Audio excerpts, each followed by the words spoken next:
ધર્મલોકમાં આપ સૌનું હાર્દિક સ્વાગત છે। અત્યારના આ દોડધામ ભરેલા જીવનમાં આપણા સૌના મનમાં એક જ જિજ્ઞાસા હોય છે કે શું આપણા સપનાઓ ક્યારેય સાકાર થશે? કારણ કે કેટલાક સપનાઓ સમયની સાથે પૂરા થઈ જતા હોય છે, તો વળી અમુક સપનાઓને પૂર્ણતા સુધી પહોંચતા ઘણો સમય વીતી જતો હોય છે। આજે આપણે ખાસ કરીને તુલા રાશિના જાતકો માટે એવા સમયની વાત કરવા જઈ રહ્યા છે જે તમારા જીવનમાં આકાંક્ષાઓની પૂર્તિ અને મોટા પરિવર્તનોનો પવન લઈને આવી રહ્યો છે। એપ્રિલ 2026નો આ મહિનો તમારા માટે અત્યંત મહત્વપૂર્ણ સાબિત થવાનો છે, કારણ કે આ સમયે ગ્રહોની જે સ્થિતિ સર્જાઈ રહી છે તે સીધી રીતે તમારા અટકેલા કાર્યો અને લાંબા સમયથી સેવેલા સપનાઓને ગતિ આપનારી છે। જીવનમાં ઘણીવાર આપણને એવું લાગે છે કે આપણે સખત મહેનત કરીએ છીએ છતાં પરિણામ મળતું નથી, પરંતુ બ્રહ્માંડમાં જ્યારે ઊર્જાઓ બદલાય છે ત્યારે નસીબના દ્વાર પણ આપોઆપ ખુલી જતા હોય છે। આ મહિનાની સૌથી મોટી અને રાહત આપનારી વાત એ છે કે મહિનાની શરૂઆતમાં જ એટલે કે 2 એપ્રિલના રોજ તમારી કુંડળીમાં જે મંગળ અને રાહુનો અંગારક યોગ બનેલો હતો તેનો અંત આવી રહ્યો છે। અત્યાર સુધી 5મા ભાવમાં આ યોગ હોવાને કારણે તમે અકારણ ચિંતા, માનસિક અશાંતિ અને નિર્ણય લેવામાં મૂંઝવણ અનુભવતા હશો। મંગળ અને રાહુની આ યુતિ ઘણીવાર માણસને ઓવરથિંકિંગ તરફ દોરી જાય છે, જેના કારણે સાચી દિશા દેખાતી નથી અને મન સતત અજંપામાં રહે છે। હવે આ યોગના અંત સાથે તમારા વિચારોમાં સ્પષ્ટતા આવશે અને તમારો આત્મવિશ્વાસ પુનઃ સ્થાપિત થશે। ખાસ કરીને જે માતાપિતા પોતાના સંતાનોના ભવિષ્ય કે તેમના વર્તનને લઈને ચિંતિત હતા તેમને હવે રાહત મળશે। સંતાન પક્ષ તરફથી સારા સમાચાર મળી શકે છે અને તેમની પ્રગતિ જોઈને તમારું મન હળવું થશે। પ્રેમ સંબંધોમાં જો લાંબા સમયથી તણાવ કે ગેરસમજ ચાલી રહી હોય તો હવે વાતાવરણ શાંત થશે અને પરસ્પર સમજણ વધશે। તમારી સર્જનાત્મકતા ખીલી ઉઠશે અને જે કામમાં અત્યાર સુધી તમે ફોકસ નથી કરી શકતા ત્યાં હવે તમારી એકાગ્રતા અદ્ભુત સ્તરે જોવા મળશે। બીજું મોટું પરિવર્તન શનિદેવના ઉદય સાથે સંકળાયેલું છે।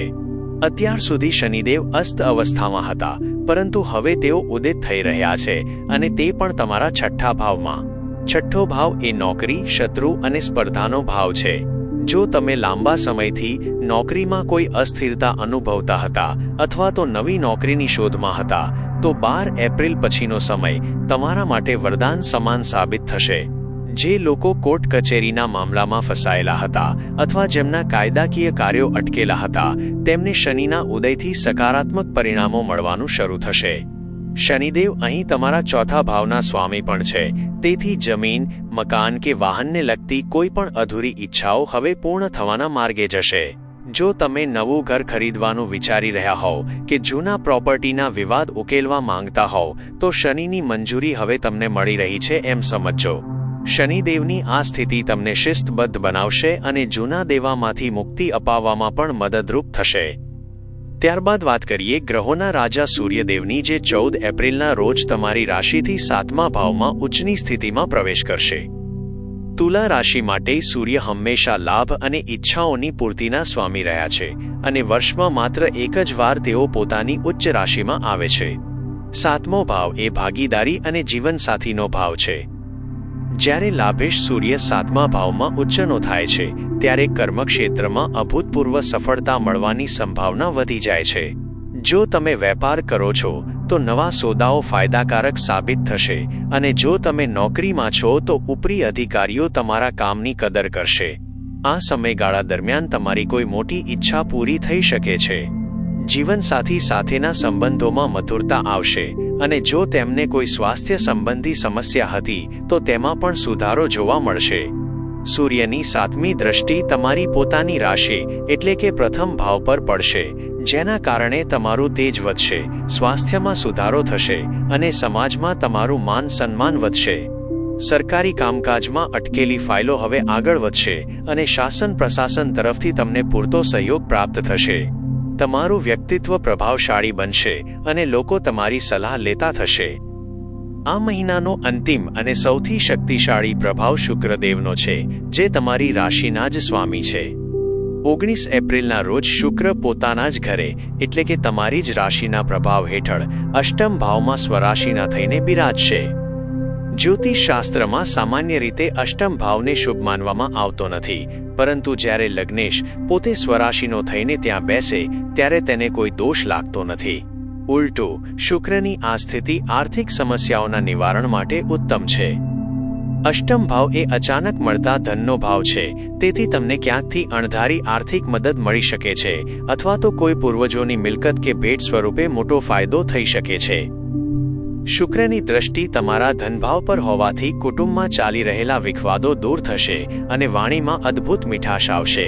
જે લોકો સંગીત, ગાયન, વાદન કે અન્ય કલા સાથે સંકળાયેલા છે તેમના માટે આ સમય સુવર્ણ તક જેવો છે. તમારું મન સંશોધન અને ગહન વિષયોમાં પરોવાયેલું રહેશે અને આધ્યાત્મિક જ્ઞાન તરફ તમારી રુચિ વધશે. ભૌતિક સુખ સુવિધાઓમાં વધારો થશે અને તમે તમારા જીવનના સ્તરને ઊંચું લાવવા માટે સક્રિય પ્રયાસો કરશો. એપ્રિલ મહિનાની બીજી એક ખુશીની વાત એ છે કે 14 એપ્રિલે સૂર્યના ગોચર સાથે જ ખર માસ પણ પૂર્ણ થઈ રહ્યો છે. છેલ્લા એક મહિનાથી કોઈ પણ માંગલિક કાર્યો જેવા કે લગ્ન, ગૃહ પ્રવેશ કે નવા વ્યાપારની શરૂઆત કરવા પર રોક હતી, પરંતુ હવે બ્રહ્માંડ ફરી શુભ કાર્યો માટે તૈયાર છે. જો તમે કોઈ નવા સાહસનું પ્લાનિંગ કરી રહ્યા હોવ કે જીવનમાં કોઈ મોટું માંગલિક કાર્ય કરવાનું વિચારી રહ્યા હોવ તો 14 એપ્રિલ પછીનો સમય તમારા માટે શ્રેષ્ઠ છે. આ દરમિયાન તમારી અંદર એક નવી ઉર્જાનો સંચાર થશે જે તમને જીવનના પડકારો સામે લડવા માટે તૈયાર કરશે. વાસ્તવિકતામાં જોઈએ તો આ મહિનો તમારી મહેનતનું ફળ આપવાનો મહિનો છે. માત્ર જરૂર છે તો થોડી ધીરજ અને યોગ્ય દિશામાં પ્રયાસો કરવાની. જીવનમાં જ્યારે આટલા મોટા ફેરફારો આવતા હોય ત્યારે કેટલાક સરળ છતાં શક્તિશાળી ઉપાયો કરવાથી સકારાત્મકતા અનેક ગણી વધી જાય છે.